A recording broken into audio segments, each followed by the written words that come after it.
paz do Senhor a todos. Deus abençoe a todos os irmãos que já estão aí conosco. Que a paz e a graça do nosso Senhor seja sempre com cada um.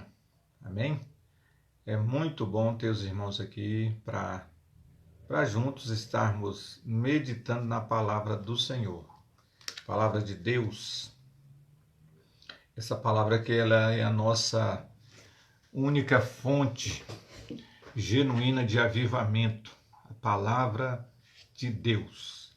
E hoje nós vamos meditar num salmo, né? Aliás, vamos usar 2 salmos para meditarmos juntos e aprendermos mais do Senhor, né? E sermos edificados e alicerçados na palavra de Deus. Nós vamos ler o Salmo 26 e o versículo 8, e também vamos ler o Salmo 27 e o versículo 4. Então, se você tiver com a sua Bíblia, coloca ela aí aberta para a gente estar lendo junto. Salmo 26, versículo 8 e Salmo 27, versículo de número 4. Amém? Mais um minutinho aí a gente vai fazer a nossa leitura. Você que está entrando agora, né, se você quiser deixar aqui, né, permitir que apareça aqui a sua foto, né, para me saber quem é que está participando aí, para a gente estar interagindo, amém? Eu não sei se aqui na minha configuração ou na dos irmãos aí, que eu só estou vendo a foto e às vezes pela foto eu não sei o nome da pessoa, parece muito pequeno, não dá para identificar. Já identifiquei aqui, né, a irmã Carmen, Deus abençoe. Mas seria bom se o nome dos irmãos aparecesse aqui para mim estar transmitindo a paz, amém? Então vamos ler aqui o Salmo 26, o versículo 8. Senhor, eu tenho amado a habitação da tua casa e o lugar onde permanece a tua glória. E o Salmo 27, versículo 4.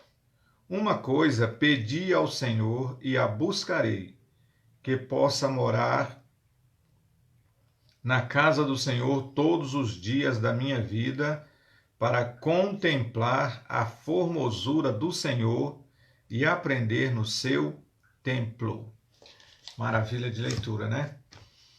Muito bem, então nossa reflexão hoje vai se dar nesses 2 versículos. Mas primeiro eu quero fazer aqui uma introdução, falando um pouco sobre o contexto do livro dos Salmos, né? Que é um livro, na minha opinião, acho que é o livro mais amado da Bíblia, o livro do Salmo.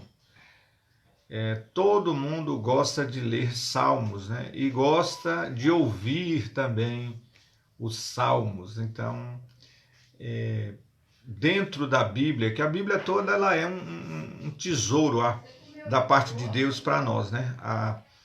A Bíblia toda, ela, para nós, ela é muito preciosa. E o livro dos Salmos, então, ele é uma preciosidade dentro da palavra de Deus, né? Que é tão rica para nós. Então, no conteúdo do livro dos Salmos, a gente encontra muitas riquezas literárias, não é? A gente encontra riquezas proféticas, nós encontramos riquezas messiânicas, né? Riquezas históricas com relação ao povo de Israel. Nós encontramos riquezas poéticas, né? Os salmos, eles contêm poesias. Nós encontramos também cânticos, os salmos como um todo são cânticos, né? E a meditação no livro dos Salmos traz grande ajuda para a nossa vida cristã prática. Origem dos Salmos, a gente não consegue ter uma data exata, então é muito difícil a gente ter uma data precisa de quando os salmos começaram a ser escritos, né? Suponha-se que os salmos eles tenham começado a ser escritos entre né, o período aí do ano 1000 antes de Cristo até o ano 500 antes de Cristo. A autoria dos salmos, nós temos 150 salmos, né? Na sua maioria não. Tradicionalmente, quando a gente vai ler o salmo, a gente atribui tudo a Davi, como sendo ele o autor e escritor dos 150 salmos, né? A gente aprende que não é bem assim. Então vamos lá, eu quero citar para vocês aqui os escritores e quantos salmos eles escreveram. Davi ele escreveu 73 salmos, né? Escreveu quase a metade. Asaf escreveu 12. Os filhos de Coré, 9 salmos. Salomão escreveu 2. Etan, Emã e Moisés, cada um desses escreveu um salmo. E nós temos 51 salmos que são anônimos. Não se sabe o nome, né, do autor. Interessante, né? Os salmos, a sua nomenclatura. Os salmos, eles no hebraico, eles são chamados de Telihim, que significa louvores. Na Septuaginta, né, que é a tradução do hebraico para o grego, a palavra para salmos é psalmoi, que quer dizer cânticos, para serem acompanhados por instrumentos de corda. E temos também a palavra saltério. Os salmos eles também são designados como saltério, e essa palavra também ela designa um instrumento de corda, né? E temos a palavra salmos, que no português, derivada do grego salmoi, né? E esse termo salmos ele descreve todo o livro. Os salmos eles têm umas classificações. Vou citar algumas aqui para os irmãos. Nós temos salmos didáticos. O que são salmos didáticos? Eles contêm instruções e orientações para a vida cristã prática. Por exemplo, Salmo 1, Salmo de número 15, né, que são instruções diretas para a vida cristã prática. Nós temos salmos de gratidão.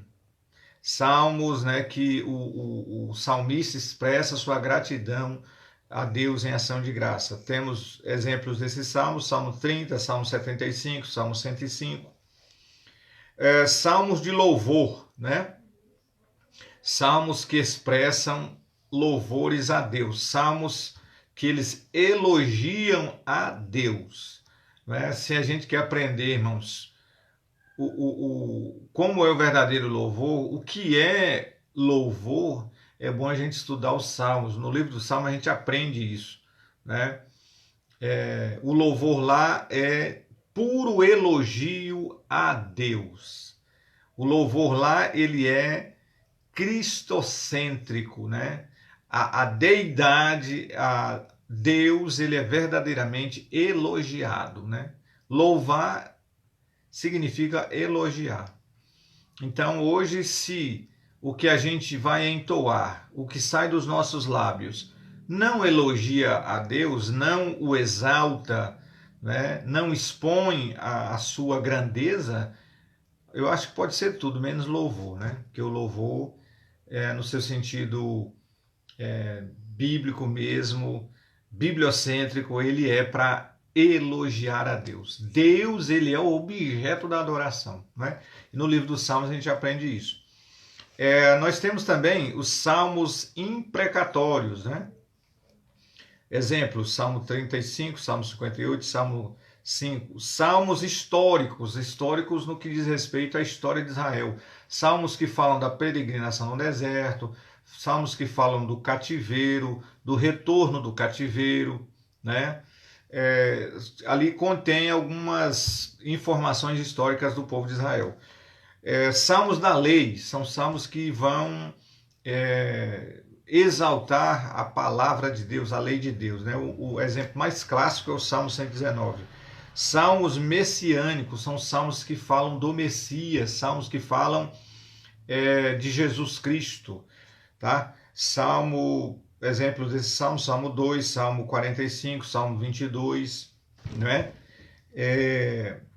Os salmos da natureza são salmos que falam da natureza como obra da criação de Deus e como maneira de se reconhecer a grandeza de Deus, né? Salmo 8, Salmo 29, Salmo 104. Temos os salmos penitenciais, são aqueles salmos em que o salmista reconhece seu pecado, demonstra seu arrependimento e busca o perdão de Deus. O mais clássico deles é o Salmo 51, né? Escrito por Davi. Depois que ele comete lá o adultério com Betseba, por conseguinte, trama lá uma armadilha para que o esposo de Betseba fosse morto na batalha. Então, o Salmo 51 mostra ali Davi se penitenciando diante de Deus. E temos os salmos de peregrinação, ou também chamados os cânticos de romagem ou cântico dos degraus. São aqueles salmos que as tribos de Israel vão entoando, louvando, enquanto eles se dirigem para o templo para efetuar a adoração. Então, nós temos aqui um bom exemplo, o Salmo 122, né? Salmo 122. Alegrei-me quando me disseram, vamos à casa do Senhor. Os nossos pés estão dentro das tuas portas, ó Jerusalém. Jerusalém que está edificada como uma cidade sólida, né? Então, são salmos de peregrinação. Temos também os salmos de súplica, que são salmos que contêm orações pedindo socorro, orações pedindo livramento, né? Do salmista para com Deus. Nós temos uma divisão hebraica para o livro dos Salmos, né? Então essa divisão ela vai dividir o livro dos Salmos em 5 capítulos. Então do capítulo 1 ao 41 é o capítulo 1. Do capítulo 2 é do Salmo 42 ao 72. Capítulo 3 é do Salmo 73 ao 89. O capítulo 4 vai do Salmo 90 ao 106 e o capítulo 5, Salmo 107 e versículos até o Salmo 150. Quando a gente vai ler os Salmos, a gente não cita isso, né? Quando você for ler Salmos, não cite livro do Salmo, capítulo 150. Não tem. A divisão não é essa, né? Para simplificar, você simplesmente você vai dizer o número do salmo e citar o versículo, né? Salmo 150, Salmo 30, Salmo 70, Salmo 40, Salmo 60. Então, funciona assim. Muito bem. Uma coisa que a gente vê aqui nesse versículo, capítulo 20, esse Salmo 27, né? Já ia me embaraçando aqui. Salmo 27, versículo 4. Uma coisa pedi ao Senhor e a buscarei, que possa morar na casa do Senhor. Algo que a gente vê muito no livro dos Salmos também, irmãos, é a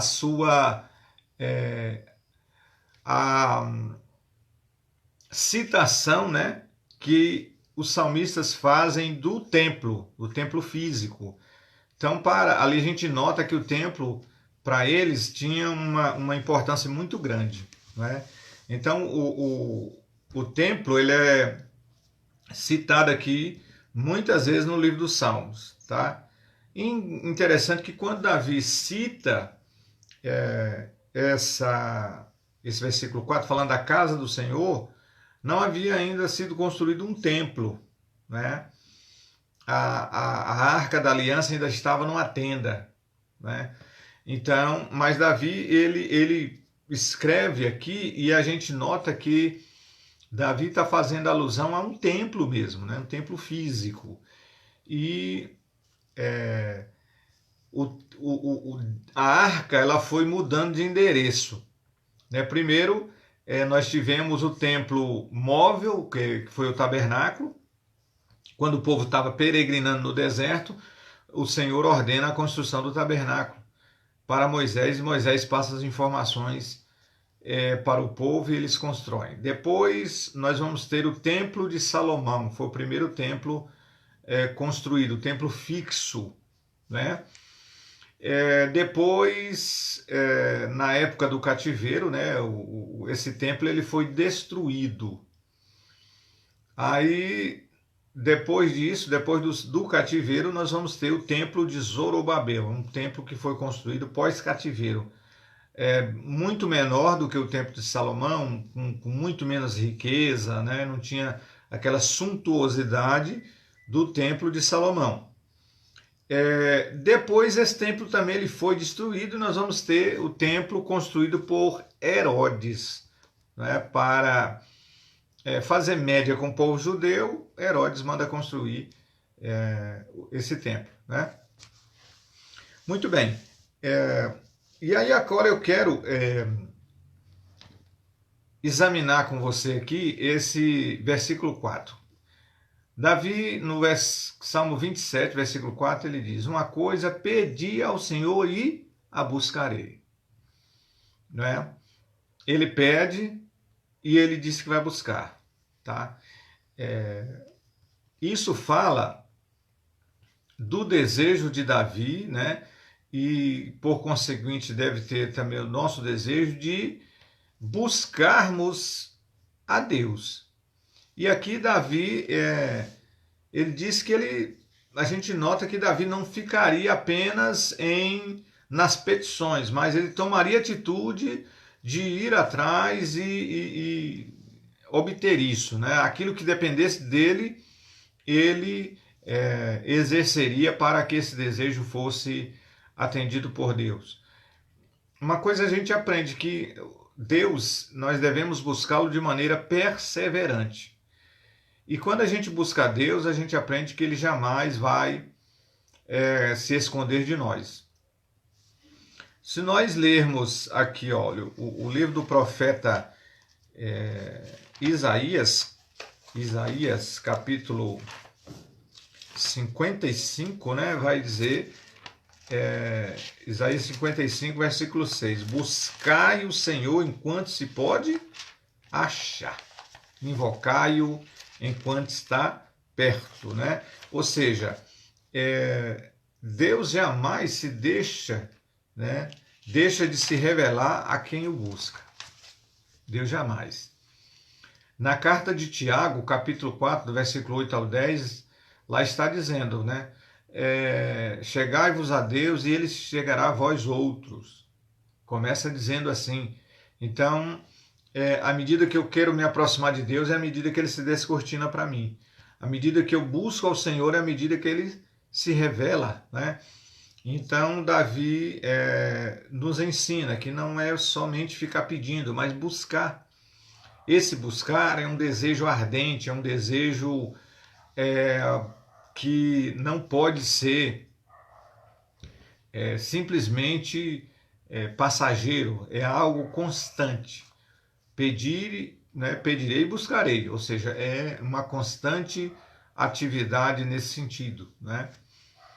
E aí, mas o que ele pede? Ele disse que uma coisa ia pedir e essa coisa ele ia buscar, né? Na sequência do versículo, está dizendo assim, que eu possa morar na casa do Senhor todos os dias da minha vida. Então, uma coisa pedi ao Senhor e a buscarei. E essa coisa é o quê? Morar na casa do Senhor todos os dias da minha vida.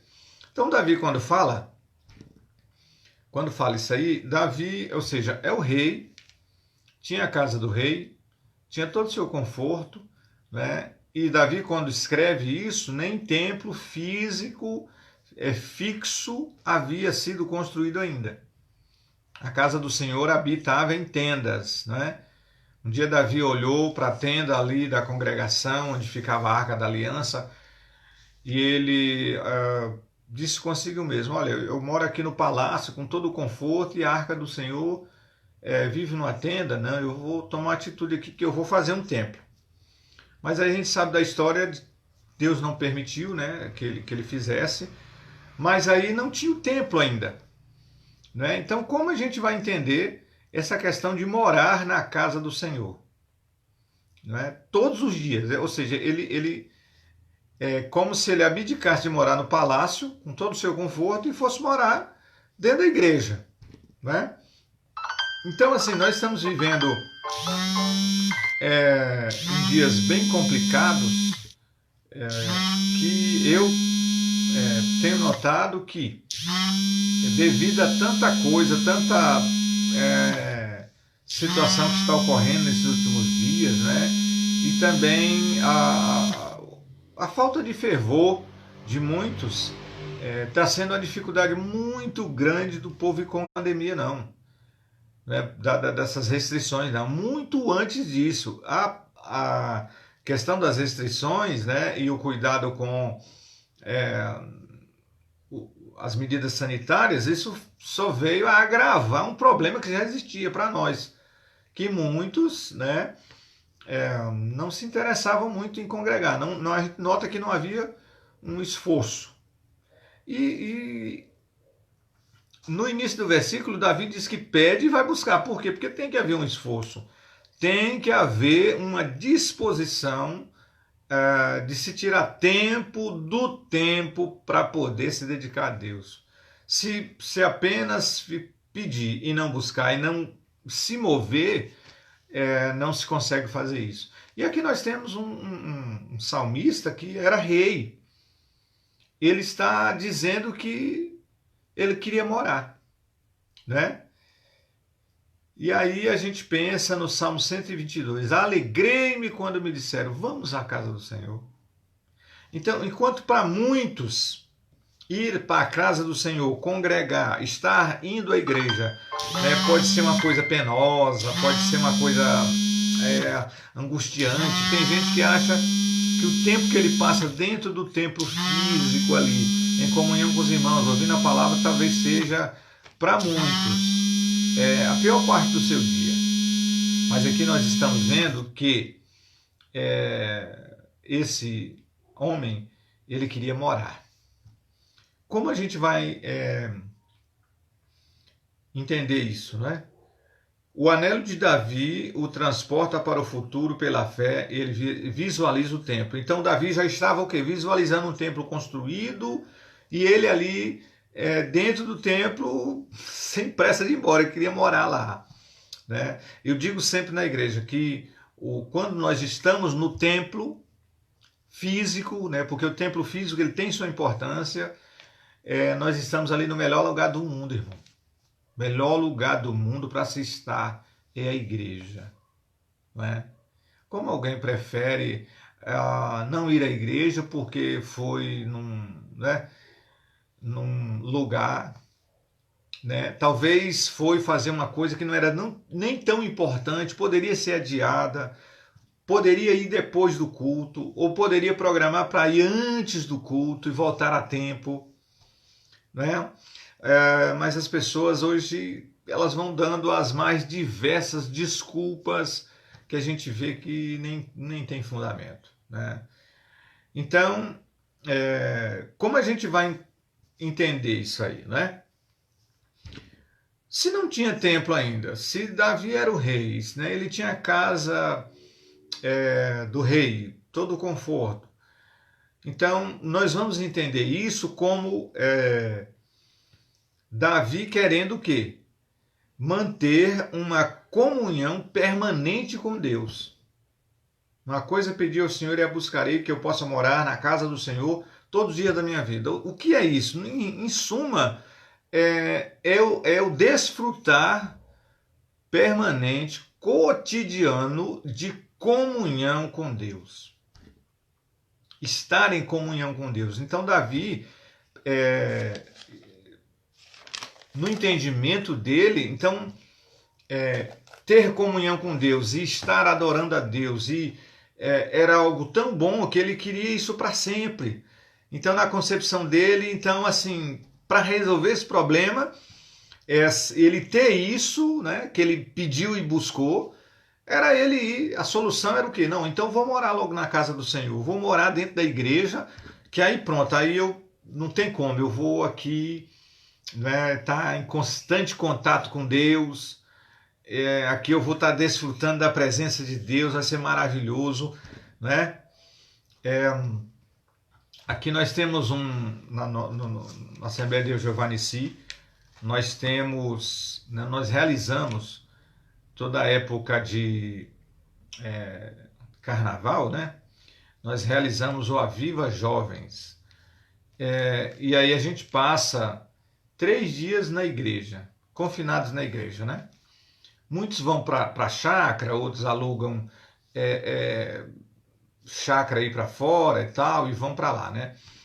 E aí a gente faz o contrário, a gente vem para dentro da igreja. Então a gente passa pelo menos 2 noites, 3 dias ali dentro da igreja, e toda a nossa atividade é ali. Então ali a gente adora o Senhor, ouve a palavra, ora e canta louvores, e aí a gente almoça, toma café da manhã, janta, lancha, tudo ali na igreja. Então a gente passa 3 dias confinados ali, né? E esse ano de 2019, nós que passou, né?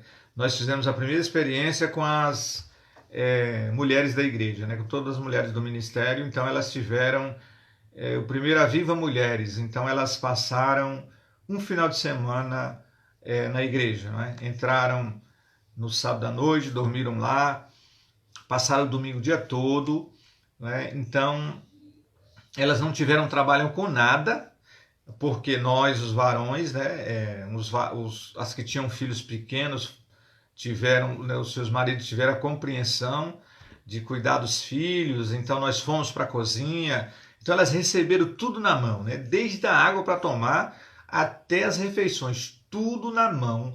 E o trabalho delas foi só o que? Adorar a Deus e dar lugar para o Senhor, e foi aquela maravilha, aquele Pentecoste, né? Então as irmãs se maravilharam e queriam já logo ficar uma semana dentro da igreja.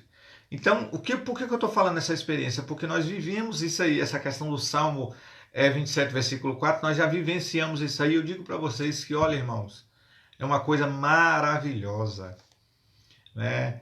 Está ali. Quando você sai de lá, parece que você está vindo de outro mundo, outra realidade, uma realidade paralela. Por quê? Porque você saiu desse plano terreno tão, né, poluído, e você se dedica ali todos esses dias à comunhão com Deus. Então isso é maravilhoso. Isso que o salmista busca, né, e quer permanecer em comunhão com Deus, né? Então, uma coisa eu pedi ao Senhor e a buscarei, que eu possa morar na casa do Senhor todos os dias da minha vida. Desfrutar de comunhão permanente, cotidiana, rotineira com Deus, né? E olha só, então nós temos aqui, olha, na tradução da Revista Atualizada diz assim, ó, para contemplar a beleza do Senhor e meditar no seu santo templo. Então é a continuidade do versículo, né? Então, uma coisa pedi ao Senhor, buscarei, que eu possa morar na casa do Senhor todos os dias da minha vida. E aí ele vai concluir o versículo 4. Para contemplar a formosura do Senhor e aprender no seu santo templo. Então aqui no na Revista Atualizada, a última parte desse versículo diz assim, ó, para contemplar a beleza do Senhor e meditar no seu templo. Na Revista Corrigida está assim, para contemplar a formosura do Senhor e aprender no seu templo. Agora, melhor ainda é a tradução da Bíblia Judaica Completa, né? Do Salmo 27, versículo 4 e 5. Olha, apenas uma coisa pedi a Adonai. Apenas isto buscarei, morar na casa de Adonai todos os dias da minha vida e visitá-lo no seu templo, pois ele me esconderá no seu abrigo no dia da tribulação. ele me guardará na congregação dos fiéis e me colocará em uma rocha. Né? Então isso é maravilhoso. Esse anelo do salmista. Né? E eu quero chamar a sua atenção aqui para uma coisa bem interessante. Então, esse versículo 4, irmão, ele é muito rico. E Davi aqui ele mostra que nada é sem propósito. Uma coisa pedi ao Senhor e a buscarei. Nós entendemos isso. Que eu possa morar na casa do Senhor todos os dias da minha vida. Também entendemos isso. Agora é só para ir para a casa do Senhor, ficar lá, morar lá e fazer o quê? Aí vamos para a conclusão do versículo 4. Para contemplar a formosura do Senhor e aprender no seu santo templo. Tudo tem um propósito. Agora eu quero chamar a sua atenção para uma coisa interessante. Davi aqui ele está dizendo que Deus é formoso e Deus é belo. Aonde a gente vai contemplar onde reside a beleza e a formosura do Senhor. Né? É quando a gente começa, irmãos, a aprender e a meditar. E aí a gente vai descobrindo e Deus vai se descortinando para nós e ele vai se revelando, né? E nós vamos vendo quão Deus é belo, quão Deus é formoso, né? E o quão ele merece louvor e quão ele merece ser elogiado, né? Quando a gente começa a contemplar essa beleza e essa formosura do Senhor. E aqui, eu volto aqui no Salmo 26, versículo 8, ó, Senhor, o mesmo Davi, Senhor, eu tenho amado a habitação da tua casa e o lugar onde permanece a tua glória. O lugar onde permanece a tua glória. Deixa eu te chamar a atenção para uma coisa aqui, irmãos. Deus, ele está em todo lugar, em todo tempo. Mas o desejo de Deus é se revelar. Onde ele está e onde está o adorador. Ele quer se revelar. Então Davi faz tudo com propósito. E esse propósito é o quê? Ter a revelação de Deus quando ele começa a meditar. Se você for para a casa do Senhor, né, cultuar a Deus, um culto aí de 2 horas, né, e lá você não se concentrar, você não meditar, você não se ligar espiritualmente, você simplesmente vai entrar no culto, vai embora sem ter nenhum tipo de revelação de Deus. A glória de Deus está onde ele está e onde está o adorador. Mas tem muita gente que entra do mesmo jeito, vai embora pior. Por quê? Porque às vezes a mente dele ficou fazendo turismo, ele está lá, né, bem posicionado, bem vestido, bem adornado, né, tá ali, faz até pose, mas a mente está viajando, né? Então Deus está se revelando, Deus está enviando mensagens, Deus está enviando fogo do céu e a glória do Senhor tomando conta de todo mundo, mas a pessoa simplesmente está fora da sintonia, né? A mente dele não está sintonizada com o que está acontecendo, então ele jamais vai contemplar a formosura de Deus. E para encerrar aqui, eu quero te dizer onde está a formosura e a beleza de Deus. A beleza de Deus está e reside em tudo o que ele é. E eu só descubro o que Deus é quando eu entro nesse propósito de Davi. Uma coisa pedi ao Senhor e a buscarei, que eu possa morar na casa do Senhor todos os dias da minha vida para aprender, né? Para contemplar a formosura do Senhor e aprender no seu santo templo. Então, por que eu chego à conclusão que Deus é belo, que Deus é formoso? Por quê? Primeiro, Deus é amor. Segundo, Deus é salvação. Terceiro, Deus é misericórdia. Quarto, Deus é provisão. Quinto lugar, Deus é perdão. Sexto lugar, o Senhor, Ele é redenção. Deus é vida. Deus é glorioso. Deus é onipresente.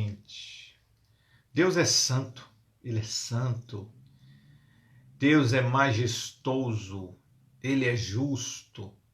Ele é defensor. Ele é onisciente.